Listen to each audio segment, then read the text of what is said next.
I hope आप लोगों ने इस वीडियो का पहला पार्ट देख लिया होगा।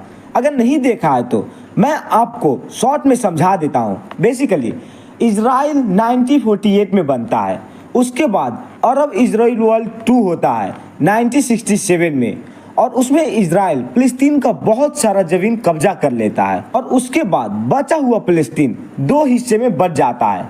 एक हिस्सा गाजा स्ट्रिप, दूसरा हिस्सा वेस्ट बैंक। गाजा स्ट्रिप पे हमास का कंट्रोल होता है और दूसरे हिस्से वेस्ट बैंक पे फिलिस्तीन लिबरेशन ऑर्गेनाइजेशन PLO का कंट्रोल होता है। फिलिस्तीन 2 हिस्से में इसलिए बट जाता है क्योंकि PLO फिलिस्तीन लिबरेशन ऑर्गेनाइजेशन इजराइल के साथ कोऑपरेट कर लेता है और यही चीज़ कुछ फिलिस्तीनियों को पसंद नहीं आता है। इसके बाद वह एक अपना अलग ग्रुप बनाते हैं, नाम हमास। हमास के द्वारा ही गाजा स्ट्रिप अभी कंट्रोल किया जा रहा है। यही कुछ था पहले वीडियो का इम्पोर्टेंट पॉइंट जो कि इस वीडियो में काम आएगा। अगर आपको पूरा वीडियो देखना है तो लिंक डिस्क्रिप्शन में दिया हुआ है, आप उस पर क्लिक करके पूरा वीडियो देख सकते हैं। Israelis and Palestinians, fueled by a new surge in violence. 2 years has broken out between Israelis and Palestinians. We have another section of violence here. Israeli settlers throwing rocks and setting houses in Palestinian neighborhoods. The UN is expressing